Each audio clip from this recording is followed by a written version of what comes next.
Lethbridge is so awesome. It gets a bad rap, and I don't like that. I defend it a lot. You know, the cops here are amazing. They're so bad at their jobs that it's honestly good for the citizens. Dude, I lived here for 5 years, and the 5 years I lived here, I got kicked out of university residence. I saw a car explode in a Taco Bell drive-thru. And I tried to drive someone else's car drunk with my own keys. I've never been arrested. Lethbridge is amazing. Lethbridge, when people ask me, I'm like, Lethbridge is like Westworld, but instead of horses, you just ride scooters away from the police. It's my favorite place in the world. But so first year in Lethbridge, I went to residence, right? I was in U-Haul. If you don't know U-Haul, it's a residence at the school, that it's the oldest building, and they told the architect that if it didn't work out as a school, they wanted to repurpose it as a jail. That's a true thing. So just to give you an idea of what these rooms are like. Not much liveliness. It doesn't look like a children's hospital in there, I'll tell you that. Right? Just gray concrete. It was depressing. I'm glad I got out, but I was already on probation. I got caught with a bunch of weed. For any Gen Z, that's before it was legal. It was a problem. And so I was on probation. I told him I'd calm down a bit, right? I'd be smart. But then we were at a party about a month later. There was this big party between two dorms, right? People were going back and forth in these small dorms, 50 people, something like that. And me and my boys, right? These were the boys I met at the beginning of university. Those boys you think are gonna be your boys for life. We go into another room just to get away from the madness, right? I have a fire extinguisher with me because I had to take it off the wall. There were too many people. And then I found out people thought it was funny if I walked around like it was my penis. Because we're 18, right? Family Guy was top quality comedy to us. So I was holding the fire extinguisher, and we're like, man, nothing big enough has happened, right? This isn't the Van Wilder experience that we were promised by Ryan Reynolds himself. So we're all looking at each other. We all look down at my fire extinguisher penis. We're a bunch of 18-year-old boys. We know what's going down. We don't have to say anything. So we start sucking each other's dick. No, I'm just kidding. Not where you thought that was going, right? They're my boys for life. No. We all look at the fire extinguisher. We know it's going to go off. It's like a Stanislavski play, right? If a gun is pulled, it will go off at the end, right? Not theater majors, okay. You guys have jobs? Cool. We all look at the fire extinguisher. We all look at me. And then the only question there was who's going to do it? And that's when I realized I befriended a bunch of fucking pussies. Because no one wanted to, right? And then I'm on probation, right? I have a reason not to not want to. They're not doing it, and no one's saying anything, so I'm like, fuck it. I'll do it. They're like, we'll pay you $0.25. I was like, keep your money. So I went into the other room where everybody was. I ran. These rooms are shaped like L's, so I run to the hinge of the L, the corner of the L, past all the people, and I'm running through with the fire extinguisher. Everybody automatically knows what I'm going to do, and immediately they all go, no. Right? Except for one frat bro in the back who was like, Christmas, make it snow! Yeah, the coolest peer pressure. It's also what people say to me when they want me to do cocaine with them. It's hard not to, especially with his nose.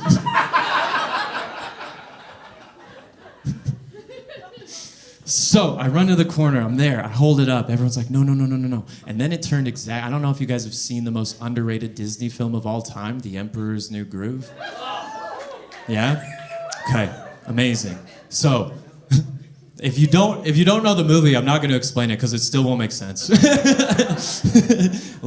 Emperor's a dick, turns into a llama, learns how not to be a dick, turns back human. Cool? Yeah, all right. We're on the same page. But there's a scene, right, where he just gets turned into a llama. He goes back. He tries to find his way back to the palace. He gets lost. He falls into a pit of sleeping panthers. That's the room that we were in, right? I run past all these sleeping panthers. They're the llama. They go, no. because like in every Disney movie, there's a squirrel that hates the main character. Squirrels are a vengeful animal.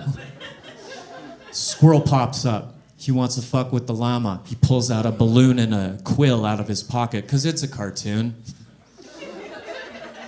I'm holding up the balloon, right? I'm holding up the fire extinguisher. Everyone's like, no. And I pull the pin and I go, look at a bit. And they're still like, no. Look at a bit. But their words got to me. They did. Their words got to me, their nose, so I was like, I'll just do a little puff. Like it's my first time smoking weed. Just a little puff, right? I don't know if any of you have worked with emergency tools before. No such thing as a little puff. No such thing. I do a little puff, I aim it straight at the sky. I do a little puff, the thing empties out, right? It just completely empties. Everybody hits the ground, because I don't know if you've dealt with fire extinguishers. There's two kinds, and I've only seen the ones that I saw in movies, right? I thought that it was just a powder, like some kind of magic snow that like mentally challenged the flame.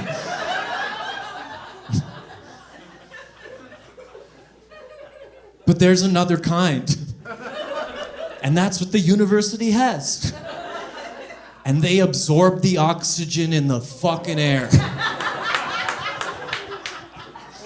I spray it. I'm not looking up. I think spraying it up is gonna be the least casualties.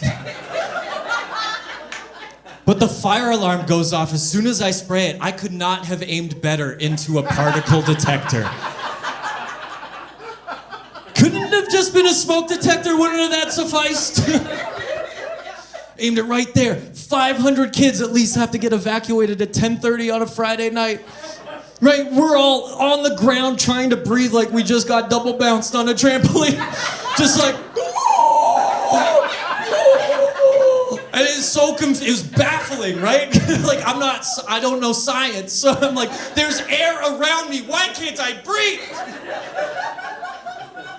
So it clears out, we could breathe, everyone runs out of the room, I run through everybody. I go all the way around campus, run into a family of deer, say I respect them, and then I keep going. And then I go up behind the muster point, right? That's a tip. If you ever do a crime, go behind the muster point, everyone will think you're the first one there. So I come up behind, and the only other people there were the people on the detox floor, the sober floor, the fucking loser floor. They're out there with their glasses and their anime pillows. Girlfriends. So I go up behind them and I tap one on the shoulder and I go, what's going on? I knew what was going on. And I also came up behind them covered in white powder. Like I had just been to the messiest cocaine party, right? I came up behind them, I was like, what happened? This was only 2 months into theater school. I was born to act.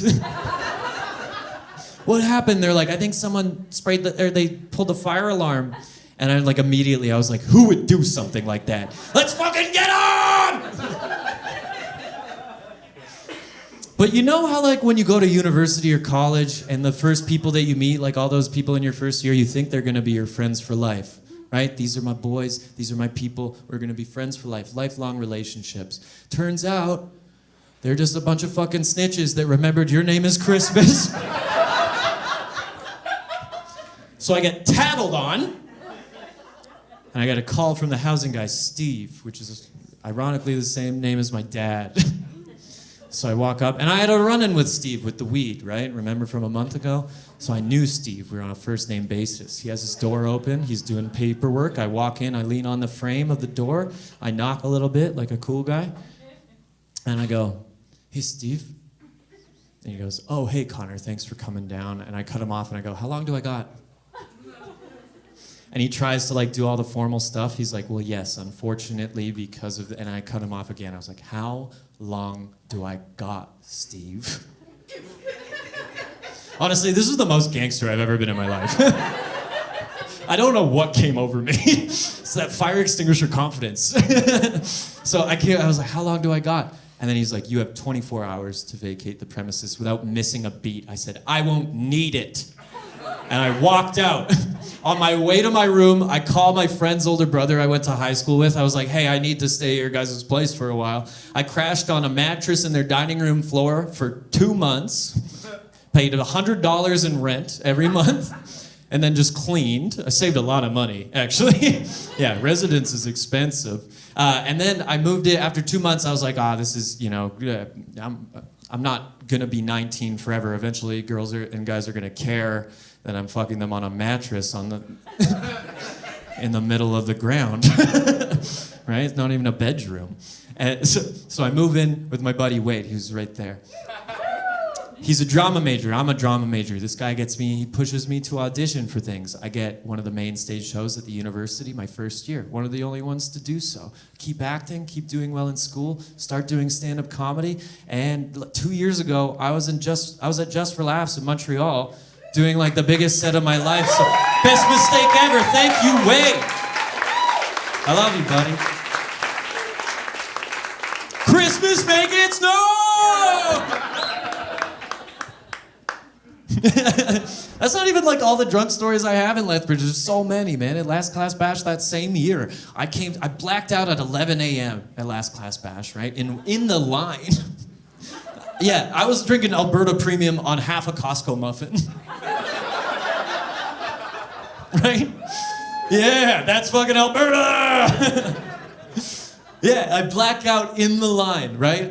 This is like 11 a.m. I don't come to, I usually call it whiting in, because you black out, you white in, you know? I don't white in until like 3 p.m. And I'm not at the university anymore. I'm in some man's car, in the driver's seat. It's not moving, thank God. In some random suburban neighborhood in West Lethbridge, and I'm trying to put my house key in the ignition. Just so you know, I'm on your side. This is not my proudest moment.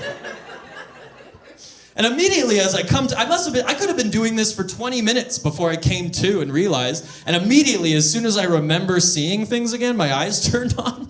I was like, this is stupid, what am I doing? Right? And then an old man immediately, like clockwork, he comes out in a robe, and my first thought was like, dude, it's 3 p.m., what are you doing in a robe? Meanwhile, I'm blackout drunk. Yeah. And he whips me out, he's so mad. Yeah, because as far as he knows, I'm stealing his car. He opens the driver's door, he rips me out, throws me onto his lawn, he gets all mad, I don't know what he's saying really, but I'm just like, it's okay! It's okay. He goes back into his house, and I hear him say that he's gonna call the cops. So I'm like, oh, I better split the scene, right? And so I run away, and I say run, but really it was like street, sidewalk, lawn, back. And then the cop came, and it's not like on Cops like you would see, right? They pull onto the curb, and they're like, get on, they're like, fucking get on the ground! He rolled up really gently, and he was like, this is obviously the guy.